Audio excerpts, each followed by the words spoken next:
Robert ഗ്രീനിന്റെ the 48 loss of power എന്ന പുസ്തകത്തിലെ 45-ാമത്തെ നിയമം മാറ്റത്തിന് ആഹ്വാനം ചെയ്യുക, എന്നാൽ ഒരിക്കലും ഒരുപാട് തിരുത്തരുത്. നിങ്ങൾക്ക് ചുറ്റുമുള്ളവർ ഈ പുസ്തകത്തിലെ തന്ത്രങ്ങൾ ഉപയോഗിച്ചേക്കാം. അവരുടെ ഓരോ നീക്കവും ശ്രദ്ധിക്കുക. അധികാരത്തിന്റെ ഈ നിയമങ്ങൾ നിങ്ങളെ ഉയർന്ന സ്ഥാനങ്ങളിലെത്തിച്ചേക്കാം, എന്നാൽ അത് നിങ്ങളുടെ സൗഹൃദങ്ങളെയും സമാധാനത്തെയും നഷ്ടപ്പെടുത്തിയേക്കാം. ആയതിനാൽ നിങ്ങൾക്ക് ഉണ്ടാവുന്ന നഷ്ടങ്ങൾക്ക് ഞങ്ങൾ ഒട്ടും ഉത്തരവാദികളായിരിക്കില്ല. ഈ നിയമം പറയുന്നത് നിങ്ങൾ ഒരു വലിയ മാറ്റത്തിന് ആഹ്വാനം ചെയ്യുക, എന്നാൽ ഒരിക്കലും ഒരുപാട് തിരുത്തരുത് എന്നതാണ്. ആളുകൾക്ക് മാറ്റം ഇഷ്ടമാണ്, എന്നാൽ അവർക്ക് അവരുടെ ജീവിതത്തിൽ വലിയ മാറ്റങ്ങൾ ഉണ്ടാകുന്നത് ഇഷ്ടമല്ല. നിങ്ങൾ ഒരു വലിയ മാറ്റത്തിന് ആഹ്വാനം ചെയ്യുമ്പോൾ ആളുകൾക്ക് നിങ്ങളെ വിശ്വസിക്കാൻ കഴിയും.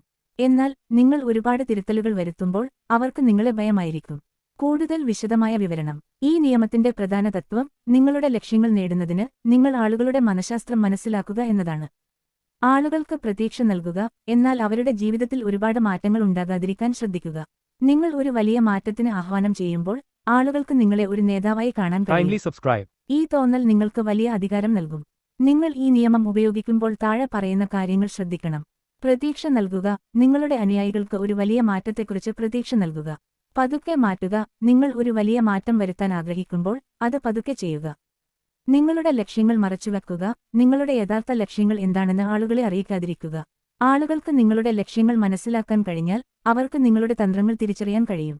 ചുരുക്കത്തിൽ, നിങ്ങൾ ഒരു വലിയ മാറ്റം വരുത്താൻ ആഗ്രഹിക്കുമ്പോൾ അത് പതുക്കെ ചെയ്യുക. ചില ഉദാഹരണങ്ങൾ. ചരിത്രം. അഡോൾഫ് ഹിറ്റ്ലർ ജർമ്മൻ ജനതയെ ഒരു വലിയ മാറ്റത്തിന് ആഹ്വാനം ചെയ്തു. ഹിറ്റ്ലർ ഒരു പുതിയ ജർമ്മൻ സാമ്രാജ്യം ഉണ്ടാക്കുമെന്ന് പറഞ്ഞു. എന്നാൽ ഹിറ്റ്ലർ ഒരുപാട് മാറ്റങ്ങൾ വരുത്തിയില്ല. Hitler പതുക്കെയാണ് German സാമ്രാജ്യമുണ്ടാക്കിയത്. ഈ തന്ത്രം കാരണം ഹിറ്റ്ലർക്ക് വലിയ അധികാരം നേടാൻ കഴിഞ്ഞു. Cinema the Lord of the rings. ഈ സിനിമയിലെ സാരുമാൻ എന്ന കഥാപാത്രം ഒരു പുതിയ ലോകം ഉണ്ടാക്കാൻ ആഗ്രഹിച്ചു. എന്നാൽ സാരുമാൻ ഒരുപാട് മാറ്റങ്ങൾ വരുത്തിയില്ല. സാരുമാൻ പതുക്കെയാണ് ഒരു പുതിയ ലോകമുണ്ടാക്കിയത്. ഈ തന്ത്രം കാരണം സാരുമാന് വലിയ അധികാരം നേടാൻ കഴിഞ്ഞു. ചരിത്രം. ജോസഫ് സ്റ്റാലിൻ റഷ്യയിൽ കമ്മ്യൂണിസം എന്ന ഒരു വലിയ മാറ്റത്തിന് ആഹ്വാനം ചെയ്തു. സ്റ്റാലിൻ ഒരു പുതിയ റഷ്യ ഉണ്ടാക്കുമെന്ന് പറഞ്ഞു.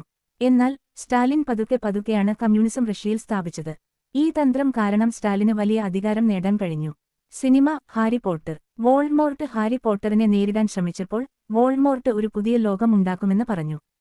എന്നാൽ വോൾഡ്മോർട്ട് ഒരുപാട് മാറ്റങ്ങൾ വരുത്തിയില്ല. വോൾഡ്മോർട്ട് പതുക്കെയാണ് തന്റെ അധികാരം സ്ഥാപിച്ചത്. ചരിത്രം.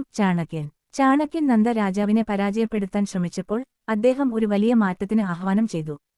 ചാണക്യൻ ഒരു പുതിയ രാജ്യം ഉണ്ടാക്കുമെന്ന് പറഞ്ഞു. എന്നാൽ ചാണക്യൻ പതുക്കെയാണ് രാജ്യം സ്ഥാപിച്ചത്. സിനിമ. ബാഹുബലിയിലെ മഹേന്ദ്ര ബാഹുബലി ബല്ലാലദേവയെ നേരിട്ടപ്പോൾ അവൻ ഒരു വലിയ മാറ്റത്തിന് ആഹ്വാനം ചെയ്തു. മഹേന്ദ്രൻ ഒരു പുതിയ രാജ്യത്തെക്കുറിച്ച് സംസാരിച്ചു. എന്നാൽ മഹേന്ദ്രൻ പതുക്കെയാണ് അധികാരം നേടിയത്. ഈ തന്ത്രം കാരണം മഹേന്ദ്രന് വലിയ അധികാരം നേടാൻ കഴിഞ്ഞു. ചരിത്രം. Napoleon Bonaparte. നെപ്പോളിയൻ റഷ്യ ആക്രമിച്ചപ്പോൾ അദ്ദേഹം ഒരു വലിയ മാറ്റത്തിന് ആഹ്വാനം ചെയ്തു. നെപ്പോളിയൻ ഒരു പുതിയ സാമ്രാജ്യം ഉണ്ടാക്കുമെന്ന് പറഞ്ഞു. എന്നാൽ നെപ്പോളിയൻ പതുക്കെയാണ് സാമ്രാജ്യം സ്ഥാപിച്ചത്. Cinema. The dark night. Joker എന്ന വില്ലൻ ഗോഥം നഗരത്തിലെ ആളുകളെ ഒരു വലിയ മാറ്റത്തിന് ആഹ്വാനം ചെയ്തു. ജോക്കർ ഒരു പുതിയ ലോകം ഉണ്ടാക്കുമെന്ന് പറഞ്ഞു. എന്നാൽ ജോക്കർ ഒരുപാട് മാറ്റങ്ങൾ വരുത്തിയില്ല.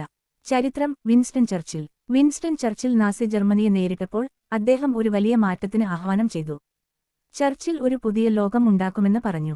എന്നാൽ ചർച്ചിൽ പതുക്കെയാണ് വിജയം നേടിയത്.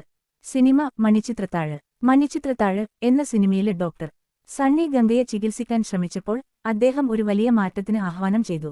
ഡോക്ടർ ഗംഗയുടെ ജീവിതം മാറ്റുമെന്ന് പറഞ്ഞു. എന്നാൽ ഡോക്ടർ പതുക്കെയാണ് ഗംഗയെ ചികിത്സിച്ചത്.